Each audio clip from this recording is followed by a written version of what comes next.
Did you see combat? I did.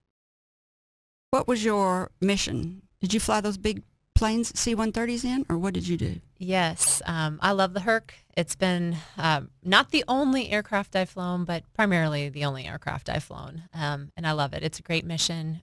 We are very versatile, and yes, all of my combat experience was in the C-130. Tell everybody what Herc means. What Herc means? Well, what Hercules, Herc Nation is. Herc Nation. So it's a term. I didn't make it up. I'm not going to claim credit for that. Some of my predecessors did come up with the concept of it, but really, it's a mindset. It's a mindset that we all work together. You give us a problem, we'll find the solution. That's the Herc mindset, and we're really proud of it. But Herc Nation is a group of people that come together to get those C-130s out there at Little Rock Air Force Base up in the air, and we're all dedicated to that mission. It's a Lockheed Martin C-130 named Hercules. Yes. And so they come out with Herc. That's right. And so Herc is a mindset of all those things you just said. I think so. And for the people that can't see your face, when you said them, you said it with very... glowing. She did. Very resolute Mm-hmm. in the way she said that. So did you flew into, I guess, hostile territory and dropped packages, dropped people? Yes. We've done a little bit of everything. But for this mission, was it for people to jump out of your plane, to drop packages? So I've been deployed 5 times, and they've all been in support of many different things. Been in Afghanistan, been in Iraq, been in lots of different countries in support of different missions, combat and combat support. Most of them have been air-land missions, meaning we take off from one location and we fly to another location and land. I have done some combat airdrop missions as well, where we've delivered bullets, food, water, humanitarian missions. So there is a full spectrum of operations that can happen in any conflict, and I'm proud to say that I've been a part of all of them.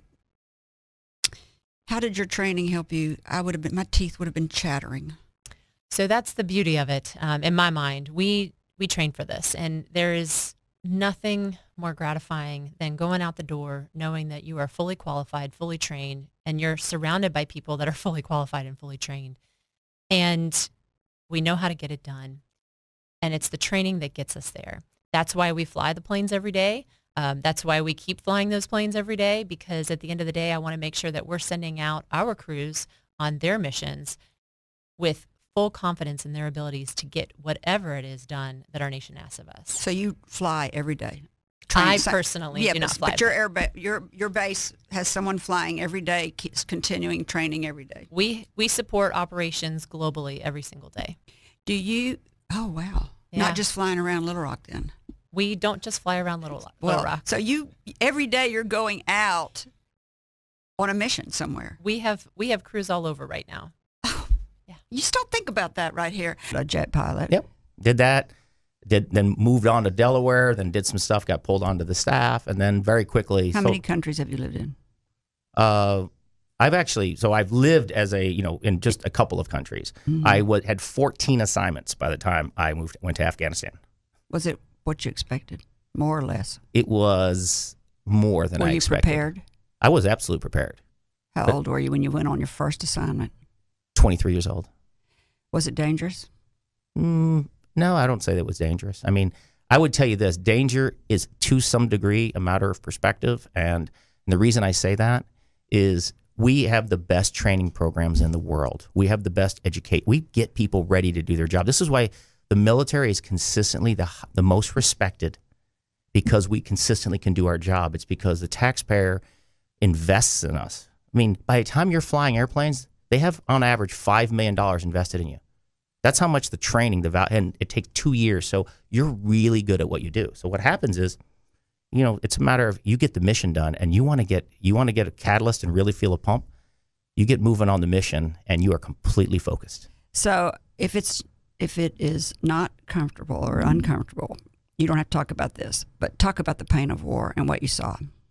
The pain of war really comes from the fact that it's the human cost of war.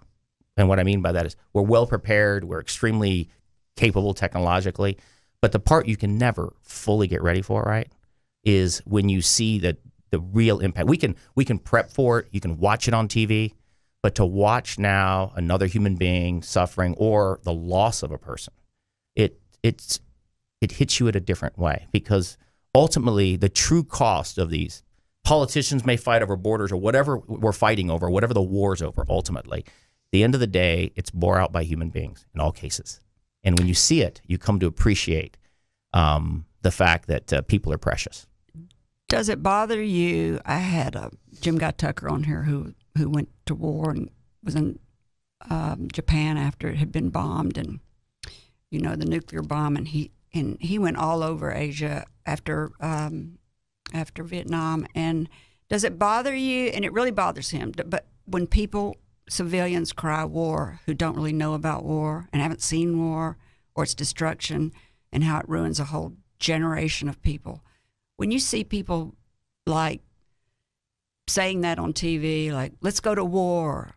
Absolutely. And I take it back to, do you really understand the cost of war? So I get we go to war for different reasons, and we have national interests and other things. At the end of the day, unless you can really understand the implications of what you're asking people to do, and it comes down to the potential cost in human lives, really understanding, is it worth it?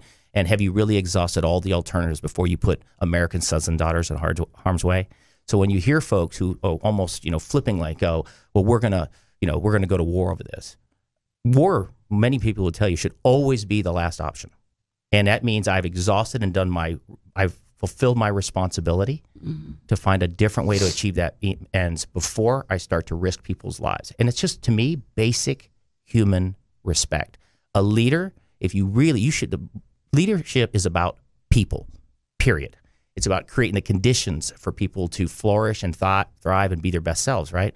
Which means you always have to take that into consideration. And going to war, no one should ever take lightly. And I think what you're referring to is sometimes people make it look like it's an easy decision. And when they do, they don't know what they're talking about.